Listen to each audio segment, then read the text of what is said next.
5 mai 1943. Quelque part dans l'Atlantique Nord, le capitaine-lieutenant Heinrich Lehmann-Willenbrock serre les poings sur la rambarde du pont du U-96. L'air est glacé. L'eau, noire comme du pétrole brut.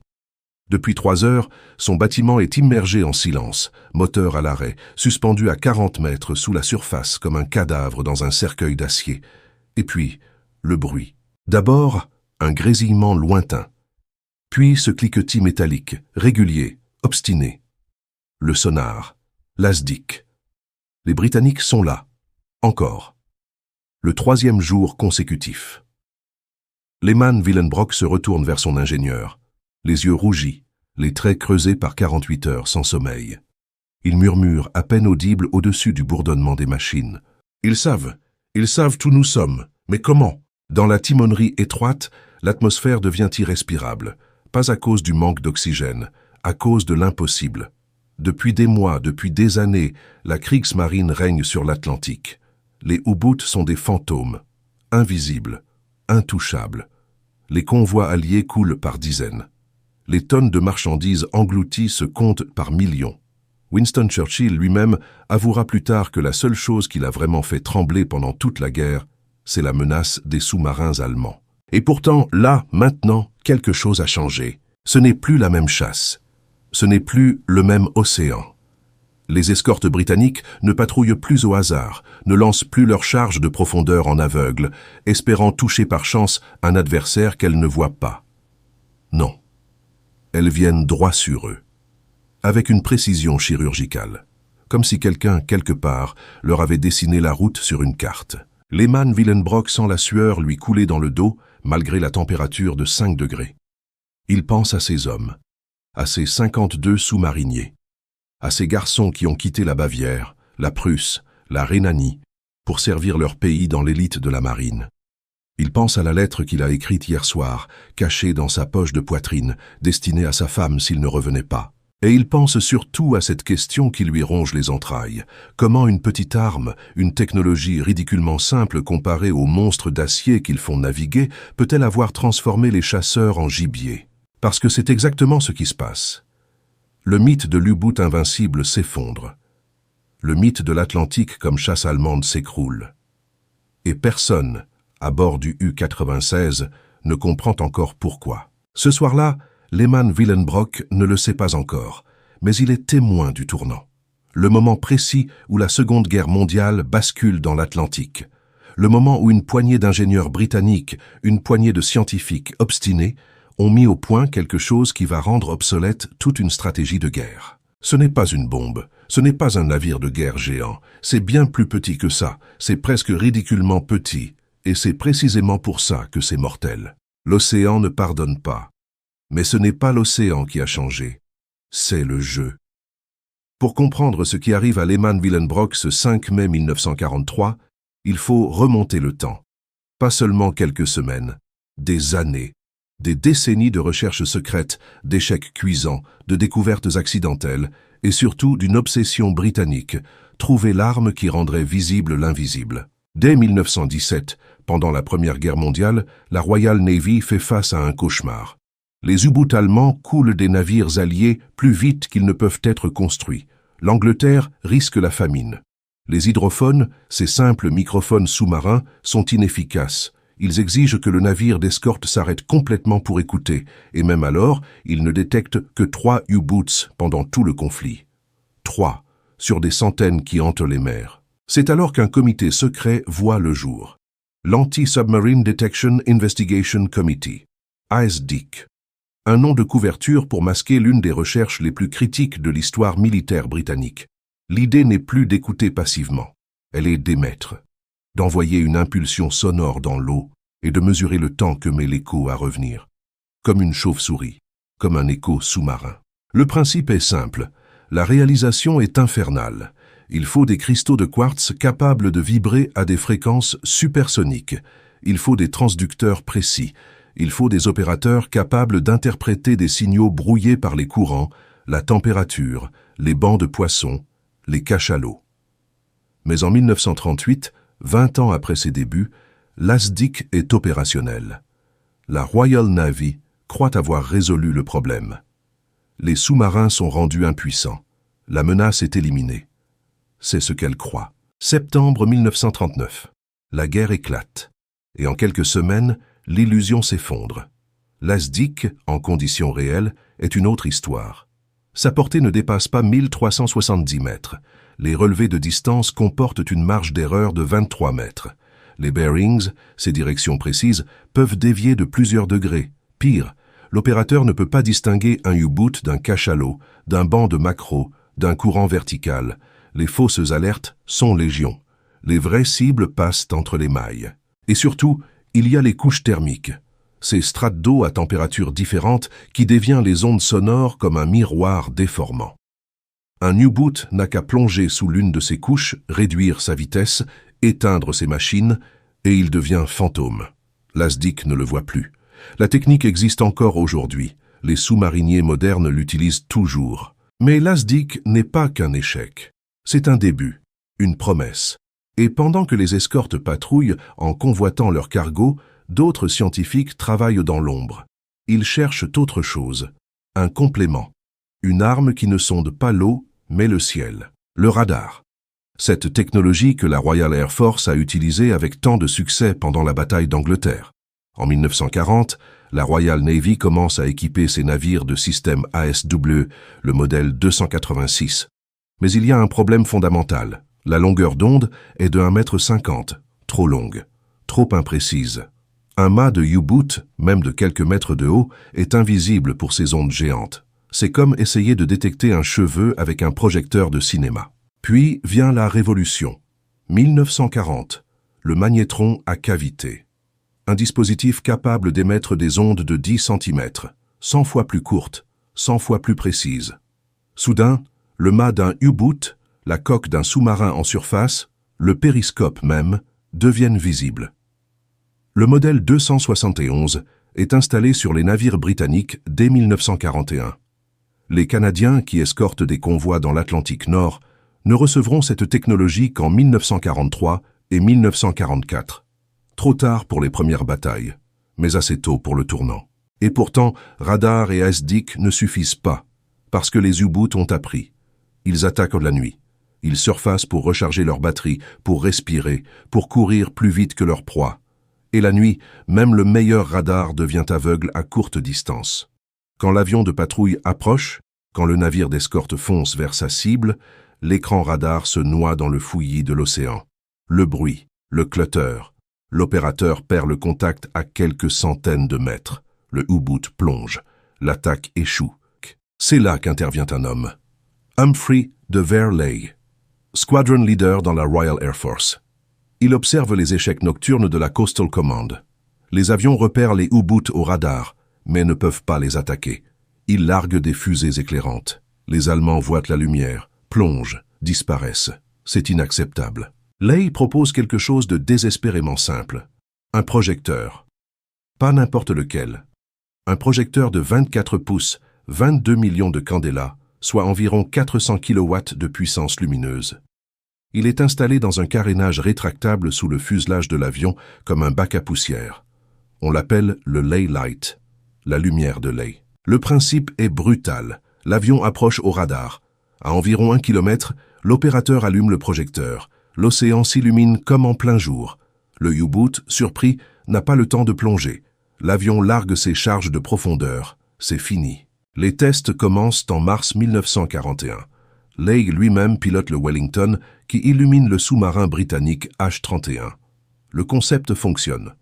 Mais l'Air Ministry préfère le Turbine Light, un projet concurrent, moins efficace, développé pour intercepter les bombardiers allemands.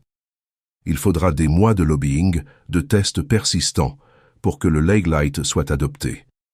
Ce n'est qu'à partir de juin 1942 que les premiers appareils sont opérationnels au-dessus de la baie de Biscay. Les résultats sont immédiats. 5 premiers mois de 1942, aucun U-boot coulé au-dessus de la baie. 6 avions perdus. Depuis l'arrivée du Ley Light, la donne change.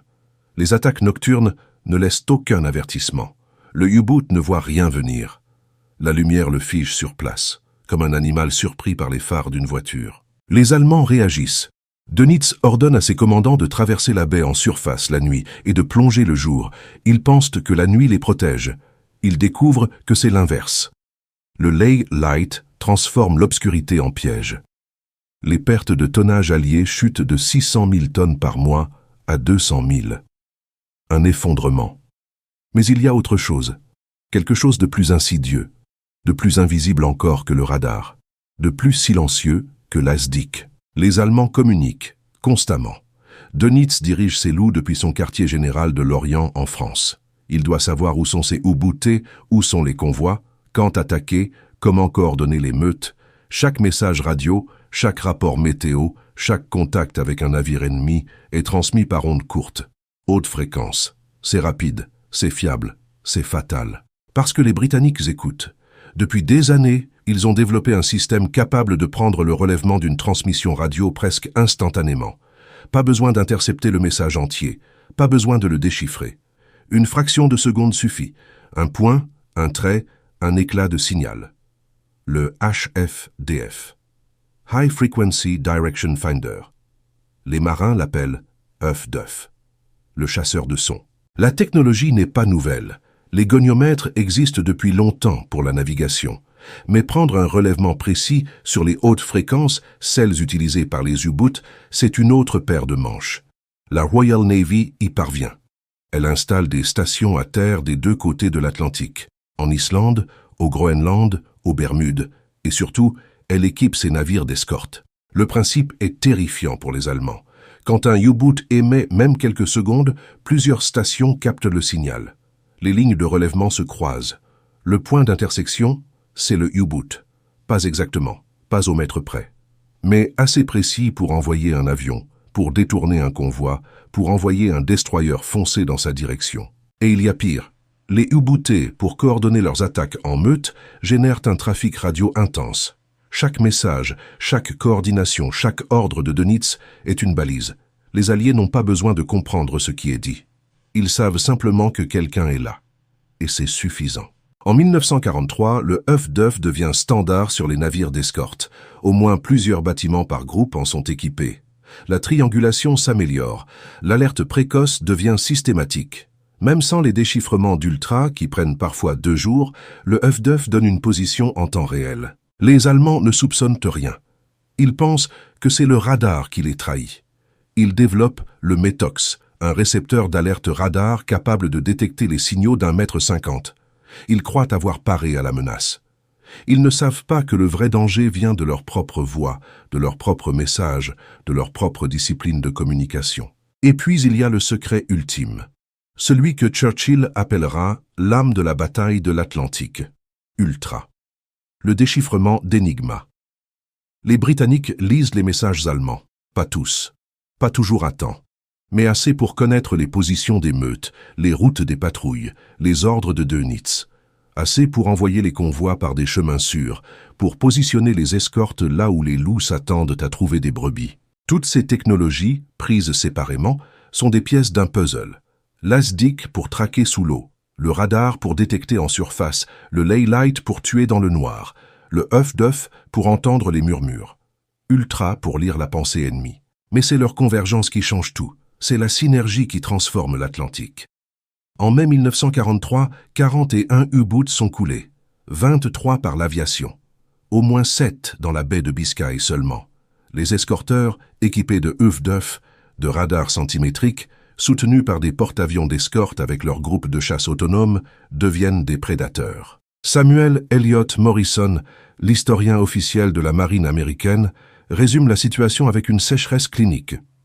Dönitz a été surpassé par les forces anti-sous-marines de ses ennemis, submergés par leur supériorité maritime et tactique, dépassés par leurs nouveaux appareils. Ce n'est pas une défaite militaire ordinaire, c'est une défaite technologique totale. L'Allemagne nazie, avec son industrie de guerre, ses ingénieurs de génie, ses ressources du continent européen, a été battue par une poignée de scientifiques britanniques travaillant dans des laboratoires secrets, des hangars isolés, des navires-usines. Et au milieu de cette tempête, il y a ces hommes, ces sous-mariniers qui ne comprennent pas, qui voient le monde changer autour d'eux sans pouvoir en saisir la cause. Lehmann Willenbrock, sur le U-96, entend cet ASDIC qui ne le lâche plus. Il ne sait pas que ce n'est pas seulement l'ASDIC, c'est le radar qui l'a repéré en surface. C'est le Huff-Duff qui a capté son dernier message à Dönitz. C'est Ultra qui a révélé la position de sa meute. C'est peut-être un Liberator équipé d'un Leylight qui tourne dans le noir au-dessus de sa tête, prêt à transformer la nuit en jour de jugement. Ils ne savent pas. Ils ne peuvent pas savoir. Le secret est trop bien gardé. Les Britanniques protègent Ultra à tout prix. Ils laissent les Allemands croire que c'est le radar, que c'est la chance, que c'est la supériorité numérique. N'importe quoi, sauf la vérité. Et la vérité, c'est que la guerre sous-marine a changé de nature. Ce n'est plus la chasse aux convois, c'est la chasse aux U-boots. Les rôles sont inversés. Les prédateurs sont devenus proies. 5 mai 1943, 14 heures. Le U-96 tremble encore. Lehmann Willenbrock a fait surface. C'est une décision désespérée. Les batteries sont à plat. L'air est irrespirable. Ces hommes ont les lèvres bleues, les yeux vitreux. Ils n'ont pas dormi depuis 60 heures. La dernière attaque de charge de profondeur a duré 4 heures. 4 heures d'explosion qui secouaient la coque comme un jouet dans une main géante. 4 heures où chaque homme a compté les secondes, attendant la dernière, celle qui ne viendrait pas, ou celle qui viendrait trop vite. Maintenant, ils sont en surface. Le moteur diesel ronronne, rechargeant les batteries, pompant l'air frais. Mais la surface, c'est la mort. C'est l'exposition.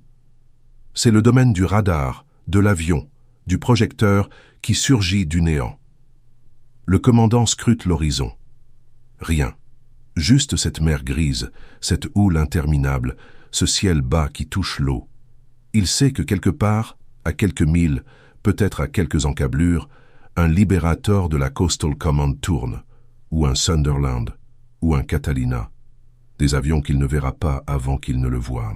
Il pense à l'année précédente, 1942, l'année de gloire, l'année où les U-boots ont coulé plus de 6 millions de tonnes de navires alliés, l'année où Dönitz parlait de temps heureux, où chaque retour au port était une fête, où les équipages décorés défilent sous les drapeaux à Lorient, à Saint-Nazaire, à La Rochelle. L'année où la guerre sous-marine semblait gagner la bataille de l'Atlantique. Et maintenant, ce 5 mai 1943, tout s'effondre. Ce n'est pas une impression. C'est un fait. Les chiffres sont implacables.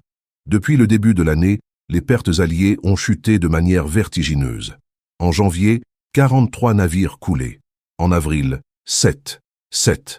Alors que le nombre de U-boots en opération a doublé. Alors que Dönitz a lancé sa dernière grande offensive, rassemblant ses meutes pour écraser les convois ONS-5 et SC-129. Lehmann Willenbrock était là. Il a vu ses camarades disparaître. Le U-438, coulé par un destroyer canadien. Le U-192, disparu avec tout son équipage.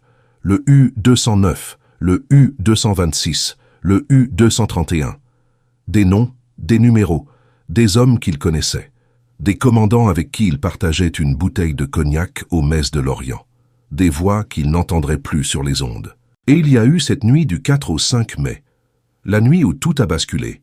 Le convoi ONS-5, ce convoi de 43 navires marchands escortés par 11 bâtiments de guerre, avait été repéré par une meute de 30 U-boots. 30 contre 43. Les chances étaient bonnes. Dönitz avait promis une victoire écrasante. Mais les escortes n'étaient plus les mêmes. Elles avaient quelque chose. Ou plutôt, elles savaient quelque chose. Elles se déplaçaient avec une assurance nouvelle, une coordination parfaite. Les destroyers fonçaient droit sur les U-boots, comme guidés par une main invisible. Les charges de profondeur tombaient avec une précision inhumaine. Les avions apparaissaient au moment exact où les sous-marins faisaient surface pour recharger. Le U-96 avait échappé de peu à une attaque aérienne. Le radar de l'avion avait dû les repérer. Lehmann Willenbrock avait plongé en urgence, laissant son schnorchel à peine visible.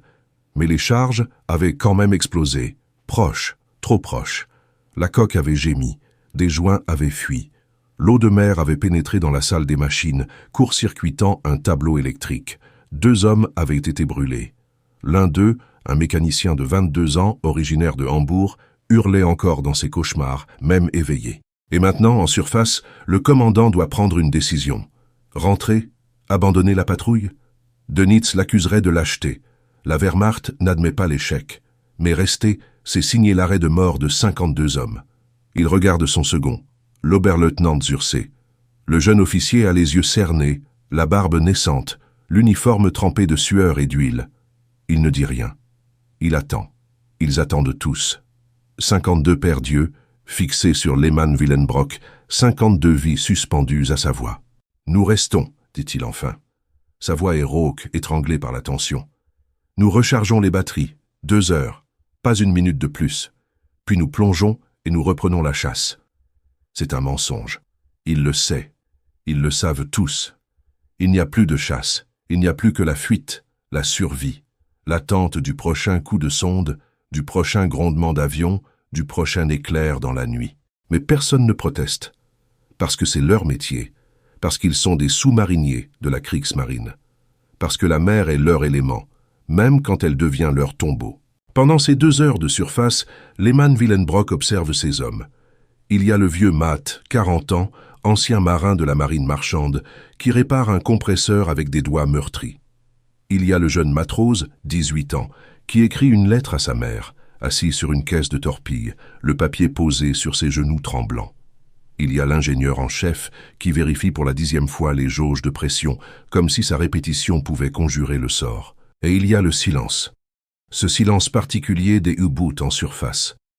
Le moteur diesel couvre les bruits extérieurs, mais il y a toujours cette attente, cette peur du grondement lointain qui grandit, qui devient un rugissement, qui se transforme en ombre noire jaillissant des nuages. Lehmann Willenbrock pense à Dönitz, au gros amiral, dans son bunker de l'Orient, devant sa carte murale couverte de petits drapeaux. Il sait que Dönitz a perdu le contact avec 3 U-boots cette nuit. 3 de plus. Il sait que le rapport quotidien sera un désastre. Mais Dönitz ne reculera pas. Il ne peut pas. La propagande nazie a fait des U-boots des héros, des surhommes, des invincibles. Admettre la défaite serait admettre que le Reich n'est pas invincible. Et ça, dans l'Allemagne de 1943, c'est impensable. Alors Dönitz enverra d'autres U-boots. Il lancera de nouvelles meutes. Il promettra des renforts, des armes secrètes, des technologies révolutionnaires. Le Walter, ce sous-marin à propulsion hydrogène. Le Schnorchel, ce tube qui permet de respirer sous l'eau. Mais tout cela prend du temps. Des mois, des années. Et le temps, c'est ce que les Alliés ont gagné. Lehmann Willenbrock consulte sa montre. 1h30 depuis la surface. Les batteries sont à 60%. Pas assez pour une longue plongée, mais assez pour fuir. Fuir où? Vers l'ouest, loin des convois, loin de la chasse? Vers le nord, vers les eaux glacées du Groenland, où les avions ne volent pas encore? Ou vers l'est, vers la France, vers la baie de Biscaye, cette baie qui est devenue un cimetière? Il n'a pas le temps de décider. Le œuf-d'œuf d'un destroyer britannique, quelque part à l'horizon, vient de capter une émission radio. Peut-être celle du U-96, un bref rapport à Dönitz. Peut-être celle d'un autre U-boot de la Meute.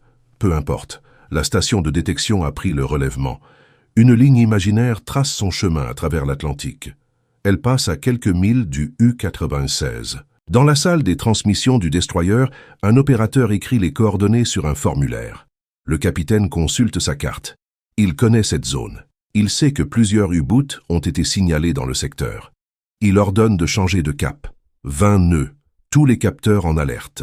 Le radar centimétrique balaie l'horizon. L'ASDIC est prêt à plonger. Lehmann Willenbrock ne voit rien venir. Il est en surface, ses hommes travaillent sur le pont, le Schnorchel aspire l'air, les diesels tournent à plein régime. Il regarde le ciel, pas l'horizon. Il craint l'avion, pas le navire. C'est l'erreur fatale, ou plutôt c'est l'erreur que la technologie rend impossible à éviter. Parce que même s'il regardait l'horizon, même s'il avait un vigie à chaque coin du pont, il ne verrait pas le destroyer avant que le destroyer ne le voie. Le radar centimétrique a une portée de plusieurs milles. L'œil humain, par temps couvert, par mer agitée, à peine quelques encablures. 14h37. Le radar du destroyer capte un écho. Faible, instable. Mais là, à 6000, le cap exact. L'opérateur appelle le pont. Le capitaine confirme. L'ASDIC est prêt. Les canons sont pointés.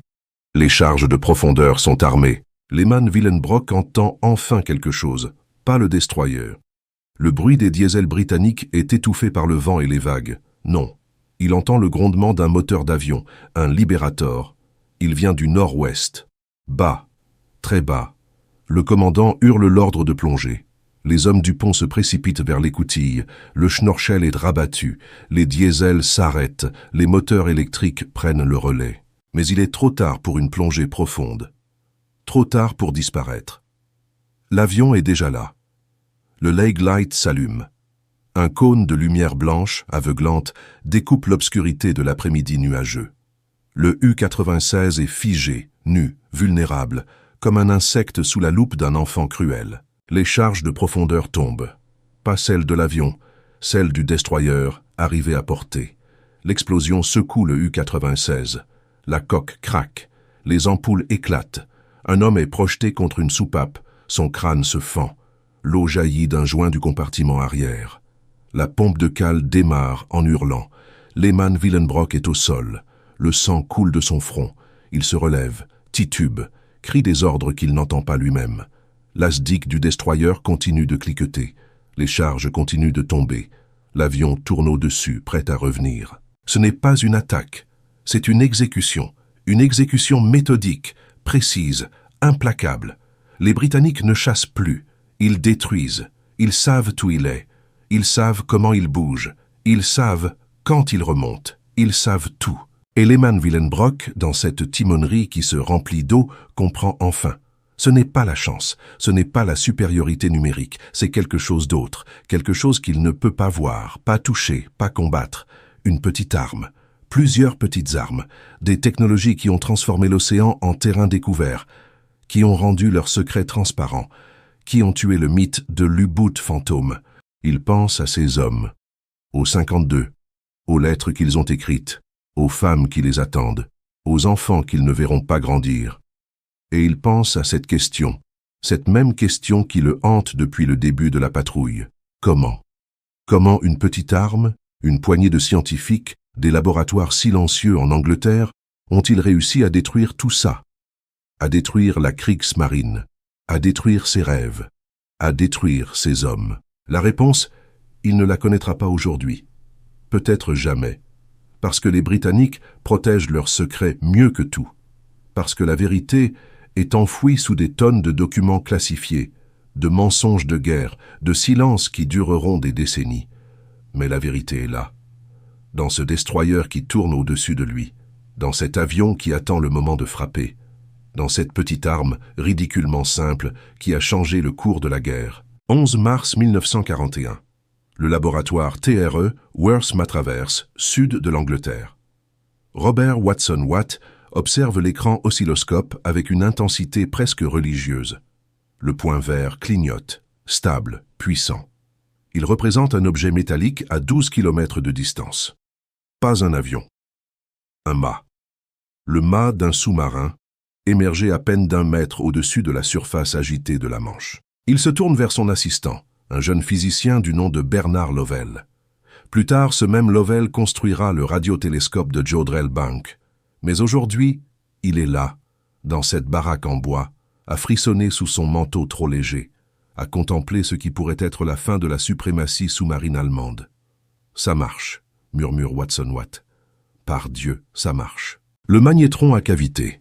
Cet appareil ridicule, pas plus gros qu'une boîte à chaussures, vient de produire des ondes de 10 cm, 100 fois plus courtes que celles du radar naval existant, 100 fois plus précises, assez pour distinguer un mât de quelques centimètres de diamètre à des kilomètres de distance, par temps de brume, par nuit noire, par tempête. Ce n'est pas une découverte allemande, c'est britannique, entièrement britannique, né des cendres de la défaite de 1940, nourri par la peur de l'invasion, développé dans le secret le plus absolu par des hommes qui ne portaient pas d'uniforme, qui n'avaient jamais tenu un fusil, qui ne connaissèrent de la guerre que ce qu'ils lisaient dans les journaux.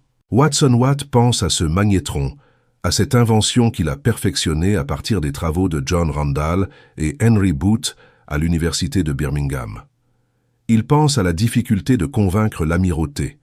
Les amiraux sont des hommes de mer, pas de laboratoire. Ils croient au canon, à la torpille, au courage des équipages, pas à des ondes invisibles captées par des boîtes noires. Et pourtant, les chiffres sont là. Le radar à ondes métriques, le type 286, installé sur les premiers navires d'escorte, a une portée de détection de surface de moins de 2 milles. 2 milles. À 20 nœuds, un destroyer parcourt cette distance en 6 minutes. 6 minutes pour préparer une attaque. C'est une éternité en temps de guerre, et en même temps, ce n'est rien. Rien face à un U-boot qui plonge en 30 secondes. Mais le magnétron change tout. Le type 271, le premier radar centimétrique opérationnel, voit un U-boot en surface à 5, 6, parfois 8 milles. 8 milles, 24 minutes de préparation. Le temps de manœuvrer, de prendre le cap exact, d'allumer les projecteurs, d'armer les charges. Le temps de tuer. Watson Watt se souvient de la première démonstration. Novembre 1940. Un U-boot capturé, le U-570, renommé HMS Graf par les Britanniques, servait de cible.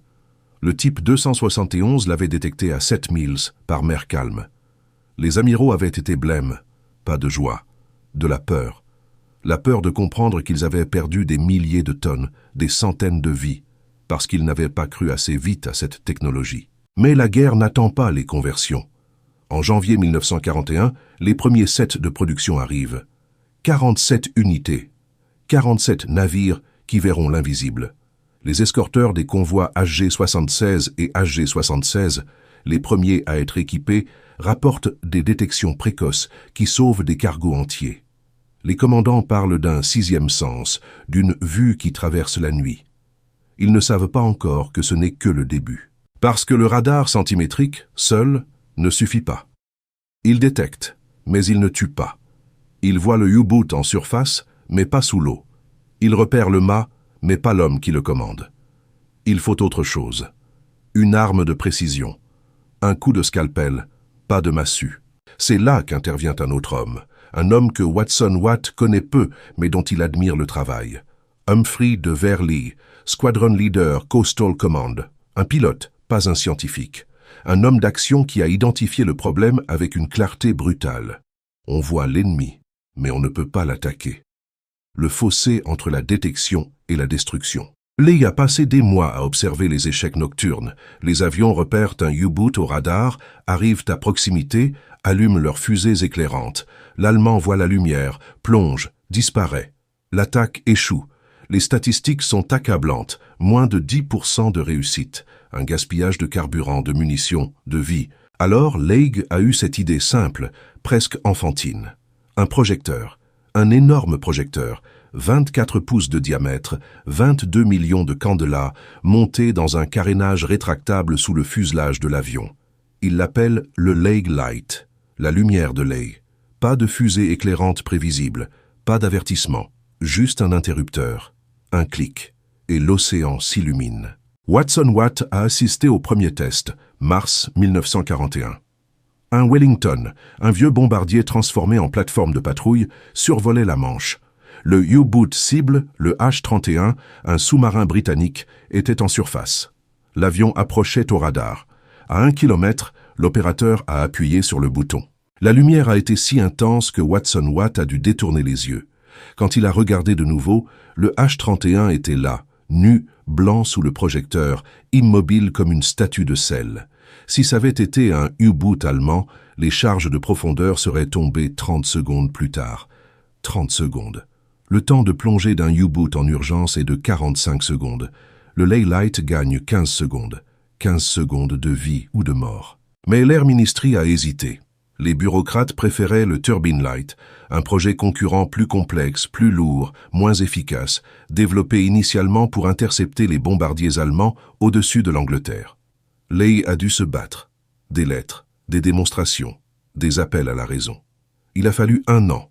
1 an de pertes, de navires coulés, de marins morts, pour que le Leigh Light soit finalement adopté. Juin 1942. Les premiers appareils opérationnels décollent au-dessus de la baie de Biscaye. Les résultats sont immédiats, spectaculaires, terrifiants pour les Allemands. Avant le Leigh Light, 5 mois de patrouille, 0 U-boot coulé, 6 avions perdus. Après, les chiffres s'inversent. Les attaques nocturnes réussissent dans plus de 60% des cas. Les U-boots ne peuvent plus recharger en surface la nuit. Ils doivent plonger le jour, quand les avions les voient de toute façon. Ils sont pris en tenaille. Watson Watt pense à tout ça dans son laboratoire le 11 mars 1941. Il ne sait pas encore que le Lake Light existera. Il ne sait pas que son magnétron, combiné à cette lumière, transformera la baie de Biscaye en cimetière.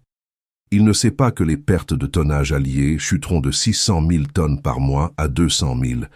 Il ne sait pas que Dönitz, le grand amiral, sera obligé de retirer ses U-boots de l'Atlantique Nord en mai 1943, reconnaissant tacitement sa défaite. Mais il sent déjà que quelque chose a changé, que la guerre sous-marine n'est plus la même, que l'avantage technologique, ce facteur que les stratèges allemands méprisaient au profit de la volonté et du courage, est en train de décider du sort de la bataille de l'Atlantique. Il regarde de nouveau l'écran.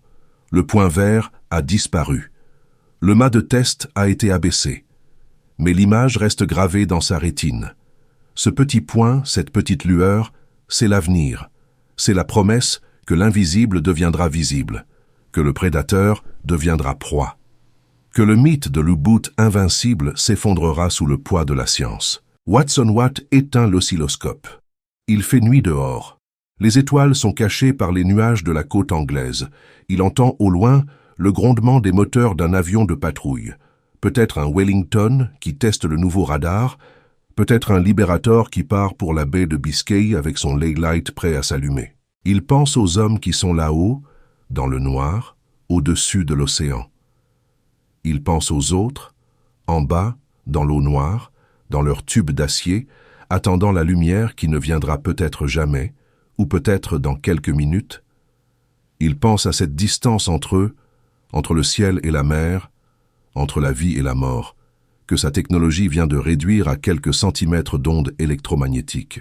Et il se dit, avec une humilité rare chez un homme de science, qu'il n'a pas inventé la victoire. Il a simplement donné aux autres les moyens de ne plus être aveugle. Dans une guerre où l'invisibilité était le plus grand atout, il a rendu la lumière possible. 5 mai 1943, 16 heures. Le U-96 est toujours en vie, c'est un miracle. Les charges de profondeur ont cessé. Le destroyer britannique, peut-être le HMS Vidette, peut-être le HMS Snowflake, a perdu le contact. Ou plutôt, il a été détourné vers une autre cible. Parce qu'il y en a d'autres. Dans ce secteur, ce 5 mai 1943, il y a des dizaines de U-boots en difficulté, des dizaines de sous-marins traqués, harcelés, détruits par des escortes qui semblent omniscientes. Lehman Willenbrock a ramené son bâtiment à 40 mètres de profondeur. Les moteurs électriques tournent au ralenti. Le silence est total, à part le grésillement des appareils, le souffle des hommes, le goutte-à-goutte de l'eau qui s'infiltre encore par un joint endommagé. La pompe de cale fonctionne en continu, évacuant ce qu'elle peut. Il fait le bilan. 2 hommes morts. Le mécanicien brûlé et un autre projeté contre une conduite lors de la dernière salve. 3 blessés graves, dont un qui ne tiendra pas jusqu'à la surface s'ils ne peuvent pas le soigner correctement. La coque a résisté, mais elle a souffert. Les rapports de pression indiquent une déformation mineure du compartiment arrière. Rien de critique pour l'instant, mais suffisant pour réduire la profondeur maximale de plongée. S'ils descendent au-delà de 120 mètres, le métal pourrait céder. Et puis il y a les batteries. 70% de charge. Assez pour quelques heures de navigation lente, pas assez pour une fuite rapide. S'ils sont repérés à nouveau, ils ne pourront pas compter sur la vitesse pour échapper. Ils devront se cacher, se fondre dans l'océan, devenir silencieux. Mais comment se cacher quand l'ennemi entend tout? Lehman Willenbrock pense aux communications, aux messages radio qu'il a envoyés, au rapport de position qu'il a transmis à Dönitz ce matin même, un bref éclat de quelques secondes, juste pour dire qu'il était en vie, qu'il continuait la chasse. Il pensait que c'était nécessaire. La discipline radio, la coordination des meutes. C'est comme ça qu'on gagne, lui avait-on appris à l'école des sous-mariniers de Kiel. On communique, on se coordonne, on attaque ensemble. Il ne savait pas que chaque mot, chaque point, chaque trait morse était une balise. Que quelque part sur les côtes d'Islande, au Groenland, aux Bermudes, des antennes captent ces émissions. Que des opérateurs traçaient des lignes sur des cartes. Que ces lignes se croisaient. Que le point d'intersection c'était lui, le HFDF, High Frequency Direction Finder. Les Britanniques l'appellent comme ça, avec cette désinvolture typique de l'armée anglaise. œuf d'œuf, le chasseur de son. Un nom d'enfant pour une arme de mort. Lehman Willenbrock ne connaît pas ce nom, il ne connaît pas cette technologie, mais il commence à comprendre le principe. Il a vu les résultats, les escortes qui arrivent de nulle part, les avions qui surgissent au moment exact où il fait surface, les charges de profondeur qui tombent avec une précision qui défie le hasard. Ce n'est pas de la chance, ce n'est pas de l'intuition, c'est de la science, de la géométrie, de la triangulation. Il se souvient d'une conversation quelques mois plus tôt à Lorient. Un autre commandant, le capitaine-lieutenant Günther Prien, héros de Scapa Flow, lui avait parlé d'un étrange phénomène. Prien avait remarqué que les attaques britanniques devenaient plus fréquentes après les transmissions radio. Il avait soupçonné une fuite, un espion, un traître dans les services de renseignement. Lehman Willenbrock avait ri. Un espion? Dans la Kriegsmarine? Impossible. Maintenant, il n'est plus sûr de rien. Le œuf d'œuf n'est pas une fuite humaine, c'est pire. C'est une faille dans la conception même de la guerre sous-marine allemande. Dönitz a construit sa stratégie sur la communication. Les meutes de loups, ces groupes de 8, 10, 15 U-boots coordonnés pour attaquer un convoi, nécessitent un trafic radio constant. Chaque U-boot doit rapporter sa position, sa situation, ses intentions. Chaque commandant doit recevoir les ordres du grand amiral. Chaque attaque doit être synchronisée. C'est magnifique sur le papier. C'est suicidaire dans la réalité. Parce que chaque transmission est détectable. Pas seulement le contenu. Le simple fait d'émettre. Une fraction de seconde suffit. Un éclat de signal. Un point. Un trait. Une porteuse qui s'active. Les stations œuf d'œuf, disposées en réseau sur les deux rives de l'Atlantique, prennent le relèvement instantanément. Pas besoin de déchiffrer, pas besoin de comprendre, juste entendre, juste pointer. Et quand plusieurs stations entendent le même éclat, quand leurs lignes de relèvement se croisent sur la carte, le U-boot est là. Pas exactement, pas au mètre près, mais assez précis pour envoyer un avion patrouiller dans le secteur. Assez précis pour détourner un convoi. Assez précis pour qu'un destroyer ajuste sa route et tombe sur le sous-marin en surface, au moment exact où il recharge ses batteries. Lehman Willenbrock fait le calcul dans sa tête. Depuis le début de la patrouille, il a émis 16 messages. 16. Chacun, peut-être, a été capté. Chacun, peut-être, a contribué à dessiner sa trajectoire sur une carte de guerre britannique. Il a pensé communiquer avec ses camarades, coordonner ses mouvements. En réalité, il a construit sa propre tombe. Et il y a pire, beaucoup pire. Lehman Willenbrock ne le sait pas, mais les Britanniques ne se contentent pas de localiser. Ils lisent les messages, pas tous, pas toujours, mais assez. Parce que les Allemands utilisent la machine Enigma pour chiffrer leur communication.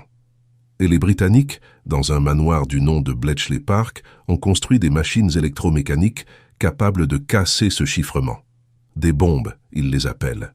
Des bombes qui explosent pas, mais qui révèlent les secrets. Ultra, c'est le nom de cette opération, le nom du secret le mieux gardé de la guerre. Churchill dira plus tard que c'est l'âme de la bataille de l'Atlantique, parce qu'Ultra ne se contente pas de dire où est un U-boot. Ultra dit où seront les meutes. Ultra révèle les ordres de Dönitz. Ultra expose les plans avant qu'ils ne soient exécutés. Lehman Willenbrock ne connaît pas Bletchley Park. Il ne connaît pas Alan Turing, ce mathématicien étrange qui a conçu les premières bombes. Il ne connaît pas les centaines de femmes, de jeunes filles pour la plupart, qui passent leur journée à tester des combinaisons de lettres, à décoder des messages, à révéler les positions des U-boots aux amirautés alliés. Mais il subit les conséquences. Il pense au convoi ONS-5, ce convoi qu'il devait attaquer avec la meute. Ils avaient reçu l'ordre de se rassembler à des coordonnées précises, à une heure précise. Dönitz avait promis une victoire écrasante. Et puis, quand ils étaient arrivés, les escortes étaient là. Pas en formation défensive comme d'habitude, en formation offensive, comme si elles savaient, comme si quelqu'un leur avait dit, par Ultra. Parce que l'ordre de rassemblement, chiffré par Enigma, avait été intercepté, déchiffré, transmis aux escortes avant même que les U-boots ne quittent leur zone de patrouille. Les chasseurs étaient devenus gibier avant que la chasse ne commence. C'est ça, la vérité que Lehman Willenbrock commence à entrevoir. Ce n'est pas une bataille perdue par manque de courage, c'est une bataille perdue par manque de secret. L'Allemagne nazie, avec toute sa puissance industrielle, toute sa discipline militaire, toute sa foi dans la supériorité aryenne, a été battue par une poignée de mathématiciens, d'ingénieurs, d'opératrices radio, travaillant dans des baraques isolées, protégées par des haies de roses, nourries de thé et de sandwichs. Le paradoxe est cruel. La Kriegsmarine croyait que la technologie était de son côté. Les U-Boot étaient des merveilles d'ingénierie. Les torpilles électriques, les schnorchels, les coques pressurisées. Mais la technologie qui a compté, la vraie, celle qui a décidé de la guerre, était ailleurs. Elle était dans les laboratoires britanniques, dans les stations de détection, dans les machines à décrypter, et cette technologie, les Allemands ne la soupçonnaient même pas. Lehman Willenbrock regarde ces hommes. Ils sont épuisés, terrifiés, mais disciplinés. Ils ne se plaignent pas. Ils ne questionnent pas les ordres. Ils font leur travail, même quand leur travail les mène à la mort. C'est ça, la force de la Wehrmacht. La foi dans la hiérarchie, la confiance dans la supériorité, mais cette foi, aujourd'hui, ce 5 mai 1943, est ébréchée. Parce que la réalité est trop visible, trop brutale, trop inexplicable. Les charges de profondeur ne tombent pas au hasard. Les avions n'apparaissent pas par chance. L'ennemi sait, il sait tout. Et s'il sait tout, c'est qu'il y a une raison. Une raison que Dönitz ne leur dit pas. Une raison que personne ne leur dit. Lehman Willenbrock décide. Plus de radio, plus de transmission. S'ils survivent, s'ils rentrent, il dira à Dönitz que la communication tue, que chaque message est une condamnation, que la meute des loups est devenue une meute de moutons traqués, parce que les loups hurlent trop fort et que les chasseurs entendent tout. Mais même cette décision est vaine, parce que s'ils ne communiquent pas, Dönitz les considérera comme perdus. Il enverra d'autres U-Boot à leur recherche, d'autres messages, d'autres balises, d'autres morts. Le système s'auto-alimente, le piège se referme sur lui-même. Et puis, il y a le radar, ce radar centimétrique dont il a entendu parler par rumeur. Des officiers plus anciens en avaient parlé à l'Orient. Une technologie britannique, disait-il, capable de détecter un mât à des milles de distance. Impossible, avait répondu un ingénieur de la Kriegsmarine. La physique ne le permet pas. Les ondes courtes ne traversent pas l'eau. Elles sont absorbées par les vagues. L'ingénieur avait raison sur la physique. Mais il avait tort sur l'ingénierie. Parce que les Britanniques n'avaient pas besoin que les ondes traversent l'eau. Ils avaient besoin qu'elles détectent ce qui dépasse de l'eau. Un mât, un schnorchel, un homme sur le pont. Et le magnétron à cavité, cette invention ridiculement simple, rendait cela possible. Lehman Willenbrock pense au schnorchel. Cette invention allemande, censée résoudre le problème. Un tube qui permet de respirer sous l'eau, de recharger les batteries en immersion, de ne plus avoir besoin de surface. Il l'a utilisé. Il l'utilise encore. Mais le schnorchel, lui aussi, est visible. Le radar centimétrique le détecte. Pas aussi facilement qu'un mât, certes, mais assez. Assez pour qu'un avion patrouille dans le secteur. Assez pour qu'un destroyer allume son ASDIC. Tout est visible, tout est entendu. Il n'y a plus de cachette, plus de secret, plus d'invisibilité. Le commandant ferme les yeux. Il entend le bruit des moteurs électriques, le goutte à goutte de l'eau, la respiration rauque de ses hommes. Il entend aussi, dans sa tête, la voix de Dönitz, ce discours qu'il a prononcé à Kiel devant les nouvelles recrues. Vous êtes l'élite. Vous êtes les loups de l'Atlantique. Rien ne peut vous arrêter. C'était vrai. Un temps. Quand l'océan était vaste, noir, silencieux. Quand les convois étaient des proies sans défense. Quand les escortes étaient aveugles et sourdes. Mais ce temps est révolu. Le 5 mai 1943, l'Atlantique n'appartient plus aux loups. Il appartient à ceux qui ont appris à voir dans le noir, à entendre le silence, à lire les secrets. Ceux qui ont transformé l'océan en terrain transparent où chaque mouvement est traqué, chaque émission localisée, chaque surface détectée. Lehman Willenbrock rouvre les yeux. Il regarde le cadran de profondeur. 40 mètres. Il pourrait remonter. Tenter de fuir en surface à pleine vitesse diesel, mais le radar le verrait. Il pourrait plonger plus profond. Mais la coque risquerait de céder. Il pourrait rester là, immobile, silencieux. Mais les batteries s'épuisent, l'air se dégrade et les hommes meurent à petit feu. Il n'y a pas de bonne solution. Il n'y a que des choix de moins en moins mauvais. C'est ça, la guerre moderne. Ce n'est plus le courage qui décide, c'est la technologie. Ce n'est plus la volonté qui compte, c'est l'information. Et dans cette guerre-là, les Allemands ont perdu avant de comprendre qu'elle avait commencé. 12 mai 1943. Lorient, France occupée. Le bunker de Dönitz est une cathédrale de béton armée. 15 mètres d'épaisseur de toit, des murs capables de résister aux bombes les plus lourdes, une forteresse imprenable construite par l'organisation Todt avec le sang et la sueur des travailleurs forcés. À l'intérieur, l'air est toujours humide, toujours chargé de l'odeur du mazout, du tabac froid, de la peur qui ne s'évacue jamais complètement. Le gros admiral Karl Dönitz est debout devant sa carte murale. Cette carte qui couvre tout un pan de béton, parsemé de petits drapeaux, de lignes colorées, de symboles qui représentent ses loups, ses meutes, ses rêves de domination maritime. Il a 61 ans. Ses cheveux sont gris, son visage creusé, ses yeux bleus perçants mais aujourd'hui voilés par quelque chose qu'on n'y avait jamais vu. Du doute. Devant lui, sur une table en acier, sont empilés les rapports de la semaine. Les chiffres sont là, noir sur blanc, implacables. 41 U-boots perdus en mai. 41. Plus que pendant toute l'année 1941, plus que pendant les 6 premiers mois de 1942 réunis. Les pertes de tonnage alliés sont en chute libre. Les convois passent. Les meutes sont dispersées, détruites, anéanties avant même d'avoir pu attaquer. Et puis il y a cette lettre posée au-dessus des rapports. Cette lettre qu'il a relue 3 fois ce matin. Elle vient du Führer. Adolf Hitler, dans son bunker du Wolfschanz, a exigé des explications.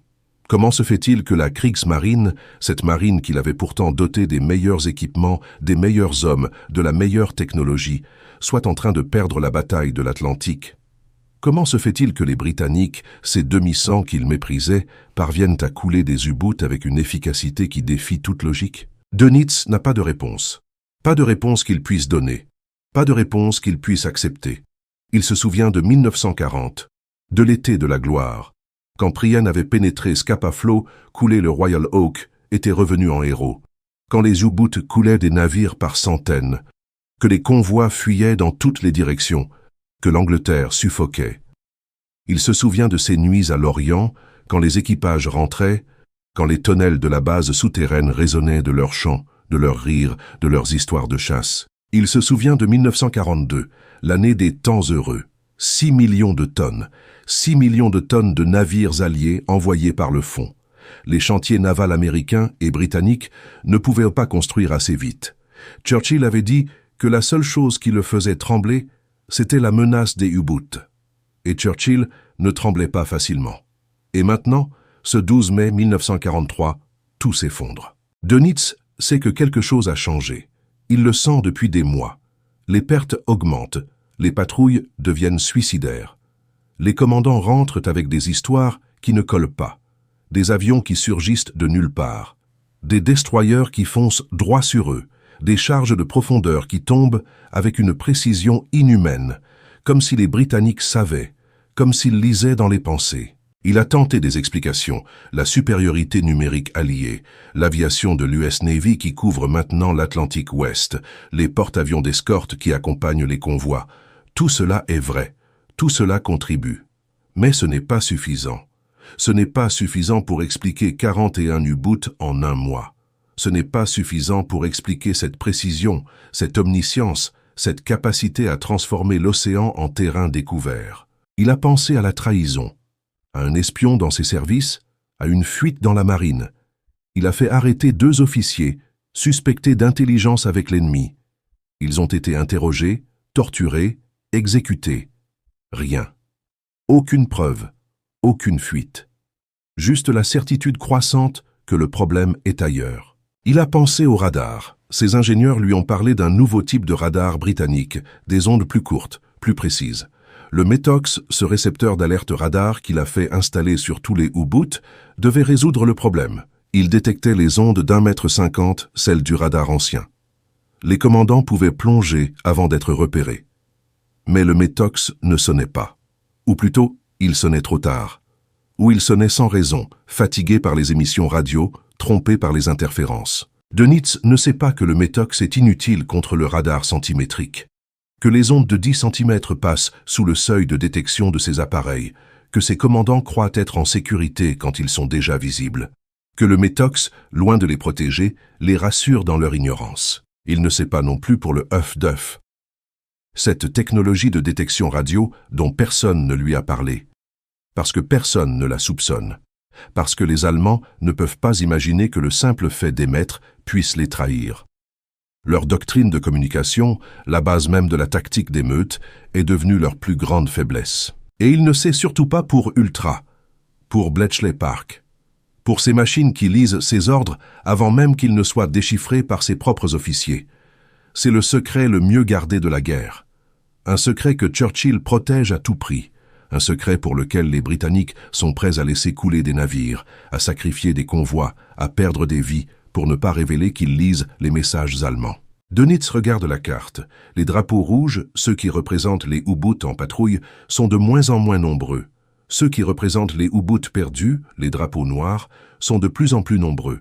La balance penche. Elle penche dangereusement. Il prend une décision qui lui déchire le cœur, mais qui est la seule possible. Il ordonne le retrait de l'Atlantique Nord. Les U-boots ne patrouilleront plus dans les zones où les escortes sont les plus fortes.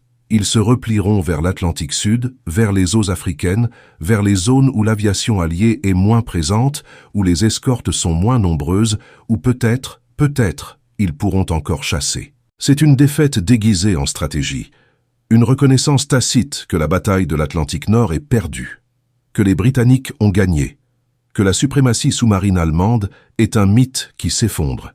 Dönitz le sait. Il le sait en écrivant cet ordre. Il le sait en sachant que Hitler ne comprendra pas, que le Führer exigera des victoires, des coups d'éclat, des preuves que la guerre sous-marine est encore efficace. Il le sait en regardant les visages de ses officiers d'état-major, ces hommes qui le suivent depuis des années, qui ont cru en lui, en sa vision, en ses loups. Mais il ne peut pas leur dire la vérité. Il ne peut pas leur dire que la défaite ne vient pas de l'ennemi visible. Elle vient de l'ennemi invisible, de cette technologie qu'ils ne voient pas, qu'ils ne comprennent pas, qu'ils ne peuvent pas combattre. Il pense à ces scientifiques britanniques, ces hommes qu'il n'a jamais rencontrés, dont il ignore les noms mais qui ont détruit son rêve. Watson Watt et son magnétron, Leigh et sa lumière, les ingénieurs du HUF-DUF, les mathématiciens de Bletchley Park, des civils, pour la plupart, des universitaires, des chercheurs, pas des soldats, pas des héros de guerre, juste des hommes et des femmes qui ont travaillé dans le silence, protégés par le secret, animés par la conviction que la science peut vaincre la barbarie. Et ils ont gagné. Ils ont gagné parce qu'ils ont compris quelque chose que Dönitz n'a pas compris, que la guerre moderne n'est plus une affaire de courage, c'est une affaire d'information, de technologie, de savoir. Celui qui voit le premier gagne, celui qui entend le premier gagne, celui qui lit les pensées de l'ennemi gagne. Dönitz quitte la salle des cartes. Il traverse les couloirs du bunker, passe devant les salles de transmission où les opérateurs continuent d'envoyer des messages, de coordonner les patrouilles, de maintenir l'illusion que tout va bien. Il sait que chaque message est une balise. Il sait que chaque émission est un risque. Mais il ne peut pas arrêter. La machine de guerre nazie ne peut pas s'arrêter. Elle doit continuer à tourner, même quand elle se détruit elle-même. Il sort du bunker. L'air de l'Orient est frais, chargé de l'odeur de la mer. Au loin, il entend le bruit des moteurs d'un U-boot qui rentre au port. Un survivant. Un des rares.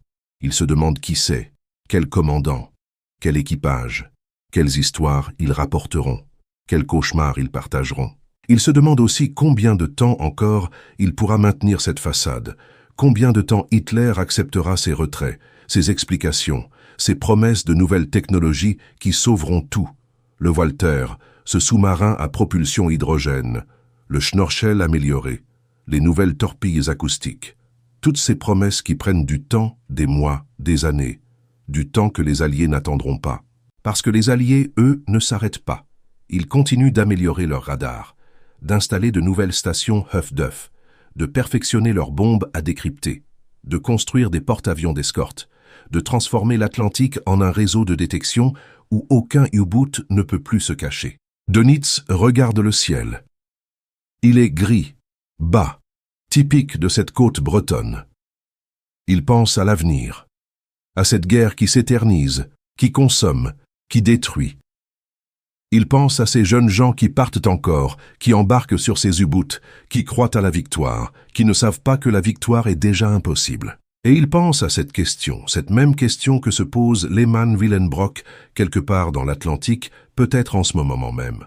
Comment une petite arme, une technologie ridiculement simple, a-t-elle pu renverser le cours de la guerre? Comment des scientifiques en blouse blanche ont-ils vaincu les loups de l'Atlantique? La réponse, Dönitz ne la connaîtra pas de sitôt. Il ne la connaîtra peut-être jamais. Parce que les Britanniques protègent leurs secrets mieux que tout. Parce que la vérité sur Ultra, sur le Huff Duff, sur le radar centimétrique, restera enfouie sous des tonnes de documents classifiés, de mensonges de guerre, de silences qui dureront des décennies. Mais il sait une chose. Il sait que le 12 mai 1943, quelque chose s'est brisé. Le mythe de l'U-boot invincible. Le mythe de la Kriegsmarine maîtresse des océans. Le mythe de la supériorité allemande.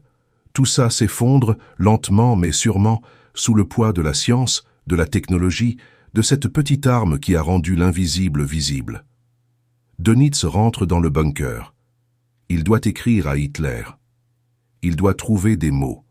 Des mots pour expliquer l'inexplicable. Des mots pour masquer la défaite. Des mots pour maintenir l'espoir, même quand il n'y en a plus. C'est son métier. C'est sa tragédie. 8 juin 1943. La base sous-marine de Saint-Nazaire. Lehmann Willenbrock pose le pied sur le quai de béton avec une lenteur mécanique. Ses jambes tremblent encore du roulis de 42 jours en mer. 42 jours d'enfer. 42 jours où le U-96 a été chassé, harcelé, traqué comme un animal blessé. 42 jours où il a échappé à la mort par des miracles successifs, des erreurs britanniques, des couches thermiques, du hasard pur et brut. Il est rentré. C'est tout ce qui compte. Rentré avec 47 hommes sur les 52 partis. 5 morts. 5 de trop. 5 lettres à écrire. 5 mères à désespérer. 5 vies brisées par des charges de profondeur qu'ils n'ont jamais méritées. Les hommes qui l'entourent sont des spectres. Leurs uniformes sont trempés d'huile, de sueur, de sel. Leurs visages sont creusés, leurs yeux cavent, leurs mains qui tremblent encore du stress prolongé. Ils ne parlent pas. Ils ne se regardent pas. Ils fixent le sol, le mur, l'horizon invisible, comme si la réalité de la terre ferme était encore un rêve incertain. Lehmann Willenbrock les laisse. Il sait ce qu'ils ressentent. Il le ressent lui-même, ce mélange de soulagement et de culpabilité. La joie d'être vivant qui se mêle à la honte d'avoir survécu quand d'autres sont morts. La fierté du devoir accompli qui s'effrite devant l'évidence de l'échec, parce qu'ils n'ont rien accompli, rien du tout. 0 navire coulé, 0 tonnes de marchandises détruites, 0 impact sur la guerre, 42 jours de patrouille pour un résultat nul, 5 morts et un bâtiment endommagé qui passera des semaines en cale sèche. Ils traversent la base sous-marine, cette cathédrale de béton que les Allemands ont construite avec un orgueil démesuré, capable d'abriter 20 U-boots à l'abri des bombes alliées. Les voûtes sont épaisses de 7 mètres de béton armé.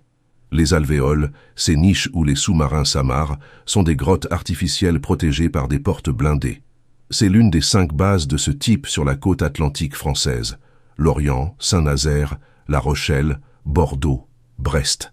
Des forteresses imprenables, des monuments à la puissance de la Kriegsmarine. Mais aujourd'hui, ces bases ressemblent à des hôpitaux de campagne. Des hôpitaux pour machines de guerre blessées.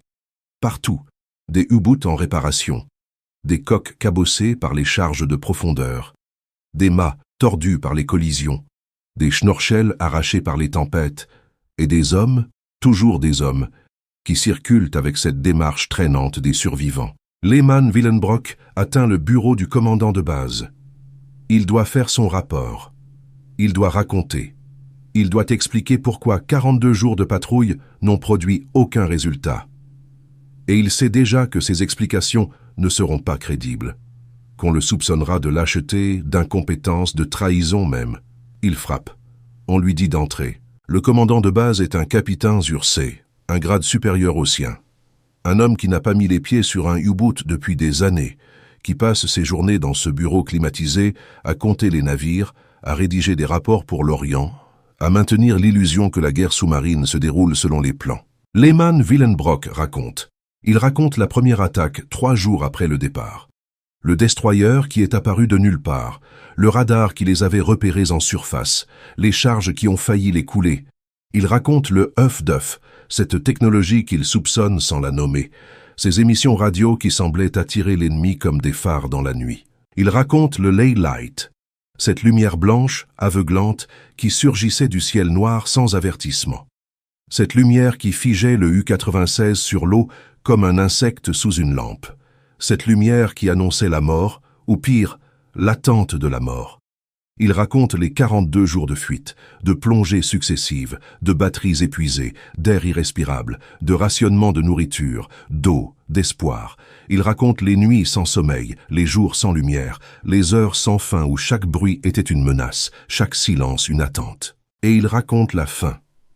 La décision de rentrer, l'abandon de la patrouille, la honte de ce retour, de ce quai, de ces regards. Le commandant de base l'écoute sans l'interrompre. Son visage est impassible. Il a déjà entendu ces histoires, des dizaines de fois, des commandants qui rentrent avec des récits similaires, des hommes brisés par une technologie qu'ils ne comprennent pas, des équipages décimés par une guerre qui a changé de nature. Quand Lehman Willenbrock a fini, le commandant se lève. Il traverse la pièce, se plante devant la fenêtre qui donne sur l'alvéole où le U-96 est amarré. Il regarde le sous-marin, cette machine grise et sale, avec ses marques de charge de profondeur sur la coque, son mât penché, son schnorchel tordu. « Vous savez ce que Dönitz a fait le 24 mai ?» demande-t-il enfin, sans se retourner. Lehman Willenbrock ne sait pas. Il était en mer. Il n'a reçu aucune communication depuis le départ. Il a retiré les U-boots de l'Atlantique Nord. Tous. Il a ordonné de se replier vers l'Atlantique Sud, vers les côtes africaines. L'ordre est venu directement du Führer. Hitler exigeait des explications. Dönitz n'en avait pas, alors il a choisi la retraite. Lehman Willenbrock reste silencieux. Il ne sait pas quoi dire. C'est une défaite officielle, reconnue, actée. La bataille de l'Atlantique Nord est perdue.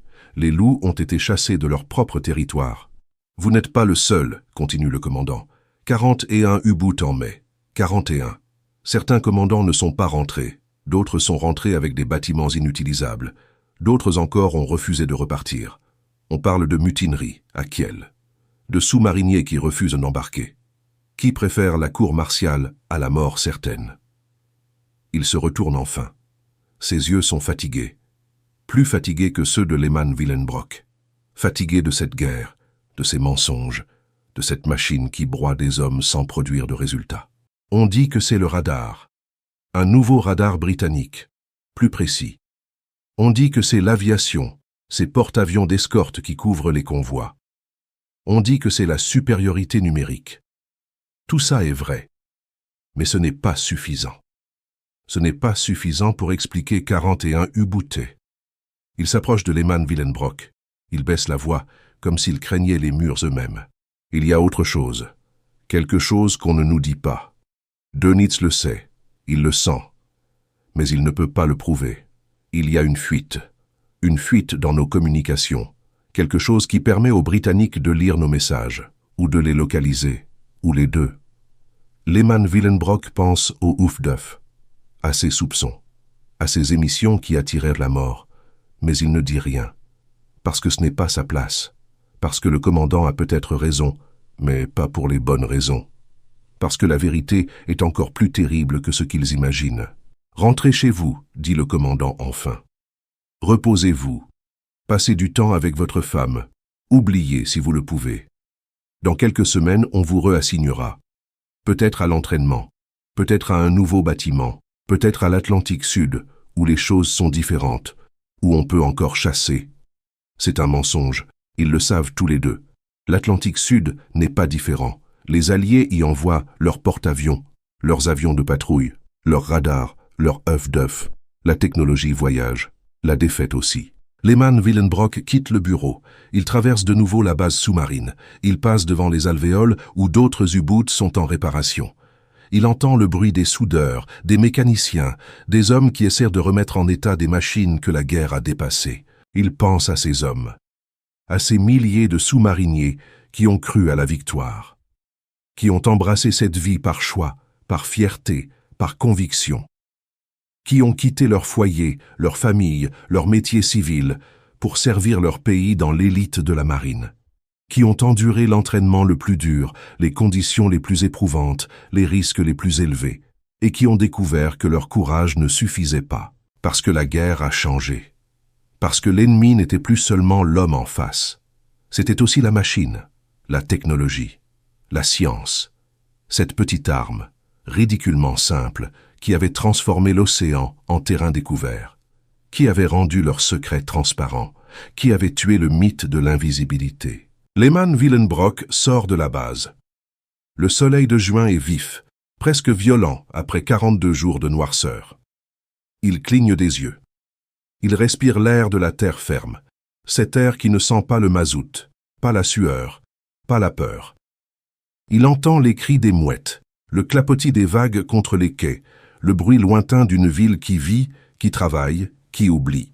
Il pense à sa femme, à la lettre qu'il lui écrira ce soir, qu'il lui dira qu'il est rentré, qu'il est vivant, qu'il l'aime, mais qu'il ne pourra pas lui dire la vérité, qu'il ne pourra pas lui raconter les 42 jours d'enfer, les 5 morts, la lumière blanche, le bruit des charges, l'impuissance, la honte, parce qu'elle ne comprendrait pas, parce que personne ne comprend, à l'arrière, ce qui se passe en mer, parce que la guerre sous-marine est un monde à part, un monde de silence et de noirceur où les règles ont changé sans que les joueurs en soient informés. Il pense aussi à l'avenir, à cette guerre qui continue, qui s'éternise, qui dévore des vies sans produire de victoire. Il sait qu'il repartira, qu'on lui assignera un nouveau bâtiment, une nouvelle patrouille, une nouvelle mission suicide, parce que c'est son métier, parce que c'est sa vie, parce que l'Allemagne nazie ne laisse pas le choix. Mais il sait aussi au fond de lui que la prochaine fois, il ne rentrera peut-être pas, que les statistiques sont contre lui, que 41 U-boots en mai, c'est un avertissement, que la technologie alliée s'améliore chaque jour pendant que la technologie allemande stagne, que le fossé se creuse, que la défaite est inéluctable. Et il se demande, une dernière fois, comment? Comment une petite arme a-t-elle pu changer tout ça? Comment des scientifiques en blouse blanche ont-ils vaincu des guerriers en uniforme? Comment la science a-t-elle triomphé du courage? La réponse, il ne la trouvera pas aujourd'hui. Peut-être jamais. Parce que les secrets de guerre restent secrets. Parce que les vainqueurs écrivent à l'histoire. Parce que les perdants, comme lui, n'ont que leurs questions et leur silence. Il s'éloigne du port. Il rentre chez lui. Il laisse derrière lui le U-96, la base sous-marine, la guerre sous-marine. Pour quelques jours, pour quelques semaines, jusqu'à la prochaine fois, jusqu'à la prochaine patrouille, jusqu'à la prochaine mort. 15 août 1945. Le port de Hambourg, dévasté. Lehman Willenbrock marche parmi les ruines. Les bombes alliées ont transformé cette ville en un paysage lunaire. Les entrepôts sont des carcasses noircies. Les grues sont tordues, comme des arbres calcinés. L'eau du port est couverte d'une pellicule d'huile, de débris, de ces flotteurs de sauvetage orange qui ont remplacé les cargos coulés. Ils portent un uniforme différent maintenant. Plus celui de la Kriegsmarine, celui du service de déminage allemand, cette organisation créée par les Alliés pour faire nettoyer les dégâts par les vaincus. Il est un prisonnier de guerre en liberté conditionnelle. Un homme qui a survécu à la guerre, mais qui n'en a pas fini avec elle. Il a 43 ans. Il en paraît 60. Ses cheveux sont gris-blanc, son dos voûté par les années passées dans les compartiments étroits des U-boots, ses mains meurtries par le travail, le sel, le stress. Il marche avec une canne, séquelle d'une chute dans la cale du U-96 pendant une attaque, une chute qu'il n'avait pas remarquée à l'époque, trop occupé à survivre. Il pense à ces 2 années depuis son retour de Saint-Nazaire. 2 années de guerre qui s'éternisaient, de défaites qui s'accéléraient, de mensonges qui s'effondraient. Il n'est plus reparti en patrouille. Dönitz l'a assigné à l'entraînement, puis à la défense des côtes, puis à cette unité de dernier recours qui n'a jamais vu l'action. La guerre l'a oublié, comme elle a oublié tant d'autres, pour les broyer ensuite dans le chaos de la défaite. Il pense au 8 mai 1945. la capitulation, la fin. Le moment où il a enlevé son uniforme pour la dernière fois, où il a regardé les Britanniques entrer dans Hambourg, où il a compris que tout était fini. Le Reich, la Kriegsmarine, les U-Boote, les rêves de gloire, tout. Et maintenant, il marche dans ces ruines, et il se demande si c'était worth it.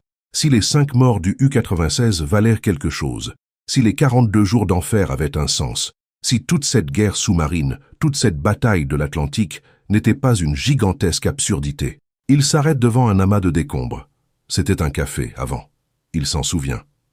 Il y venait avant la guerre, quand il était encore un jeune officier de la marine marchande, quand l'océan était un lieu de travail et non de mort.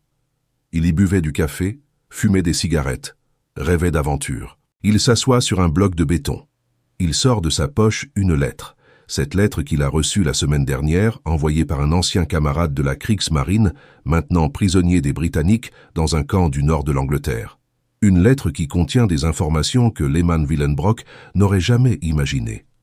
Des informations sur la petite arme. Son ami lui raconte ce qu'il a appris des gardiens britanniques, de conversations imprudentes, de journaux qu'on lui a laissé lire. Il lui raconte le radar centimétrique, le magnétron à cavité, ces ondes de 10 cm qui ont rendu les U-Boots visibles. Il lui raconte le Ley Light, ce projecteur de 24 pouces qui transformait la nuit en jour de jugement. Il lui raconte le œuf-d'œuf, ce système de détection radio qui traquait chaque émission, chaque message, chaque murmure. Et il lui raconte Ultra, Bletchley Park, les machines qui déchiffraient Enigma, les Britanniques qui lisèrent les ordres de Dönitz avant même que les commandants des U-Boots ne les reçoivent. Le secret le mieux gardé de la guerre, la clé de la victoire. Lehman Willenbrock relit la lettre. Ses mains tremblent. Pas de vieillesse, de colère. De cette colère froide, silencieuse, qui monte quand on comprend qu'on a été trahi. Pas par un homme, par l'ignorance, par la technologie, par cette petite arme qu'il ne pouvait pas voir, pas combattre, pas comprendre. Il pense à ces 42 jours en mer, à ces moments où il croyait que la chance le poursuivait, où il pensait que les Britanniques étaient simplement meilleurs, plus nombreux, plus chanceux. Il ne savait pas qu'il le voyait, qu'il l'entendait, qu'il lisait ses ordres, qu'il savait où il serait avant même qu'il ne le sache lui-même. Il pense à Dönitz, au gros admiral dans son bunker de l'Orient, désespéré, impuissant, cherchant des explications là où il n'y en avait pas. Il ne savait pas non plus. Personne ne savait. Personne ne pouvait savoir. Le secret était trop bien gardé. Churchill avait préféré laisser couler des navires, sacrifier des convois, perdre des vies pour protéger Ultra, pour ne pas révéler que les Britanniques lisaient les messages allemands. C'était une décision stratégique, logique, froide. Mais pour les hommes dans l'eau, pour les sous-mariniers comme Lehman Willenbrock, c'était une condamnation sans jugement, une mort sans comprendre, une guerre sans équité. Il relève la tête. Il regarde le port. Les grues britanniques sont en train de décharger des cargos de ravitaillement. Les soldats alliés circulent en jeep, armés, victorieux, indifférents au regard des vaincus. La guerre est finie. La paix est là. Mais ce n'est pas une paix de réconciliation. C'est une paix de domination, de silence, d'oubli. Lehman Willenbrock se lève. Il replie la lettre, la remet dans sa poche. Il sait qu'il ne pourra pas raconter. Personne ne croirait un ancien nazi, un ancien sous-marinier de la Kriegsmarine, un ancien ennemi. Ces mots seraient suspectés de propagande, d'excuses, de révisionnisme. Il devra garder le silence, comme les Britanniques ont gardé leur secret. Mais il sait une chose. Il sait que la guerre a changé, que le courage ne suffit plus, que la technologie décide, que l'information est la nouvelle arme, que celui qui voit le premier, qui entend le premier, qui comprend le premier, gagne. Et il sait que cette leçon, apprise dans le sang de l'Atlantique, dans le silence des U-Boots coulés, dans les cris des hommes qui mouraient sans comprendre, est une leçon pour l'avenir, pour toutes les guerres à venir, pour tous les conflits où la technologie rendra visible l'invisible, où la science tuera le mythe, où la petite arme décidera du sort des empires. Il s'éloigne du port. Il rentre chez lui, dans cet appartement dévasté où sa femme l'attend. Il lui dira qu'il l'aime, qu'il est content d'être vivant, qu'il veut oublier. Mais il n'oubliera pas, jamais. Parce que chaque nuit, il entendra encore le bruit de l'Asdic, le grésillement du radar, le clic du œuf-d'œuf, et cette lumière blanche, aveuglante, qui surgissait du néant pour révéler la vérité qu'ils étaient visibles, qu'ils étaient entendus, qu'ils étaient lus, qu'ils étaient perdus avant d'avoir commencé. C'est ça le legs de la petite arme, pas la victoire des Alliés, pas la défaite de l'Allemagne, mais cette prise de conscience brutale que la guerre moderne n'est plus une affaire d'hommes, c'est une affaire de machines, de codes, d'ondes invisibles, de scientifiques en blouse blanche qui décident du sort de guerriers en uniforme. Et que le mythe de l'invincibilité, le mythe du héros, le mythe du courage qui triomphe de tout, est exactement ça. Un mythe. Fragile, éphémère, destructible par une petite arme, ridiculement simple, qui a rendu l'invisible visible. Lehmann Willenbrock disparaît dans les rues de Hambourg, dans l'oubli, dans le silence. Mais son histoire, l'histoire des sous-mariniers allemands stupéfaits, l'histoire de cette petite arme qui a retrouvé leurs U-boots, restera. Comme un avertissement, comme une leçon, comme une vérité que les guerres futures répéteront encore et encore, jusqu'à ce que les hommes comprennent enfin que la technologie ne pardonne pas, que le secret ne protège pas, que l'invisible finit toujours par être vu, et que la petite arme, celle qu'on ne voit pas venir, est toujours la plus mortelle. Si cette histoire vous a marqué, si vous voulez comprendre comment la technologie change le cours des guerres, abonnez-vous, activez la cloche. Partagez cette vidéo avec ceux qui pensent encore que le courage suffit, parce que l'histoire nous prouve le contraire. Chaque fois.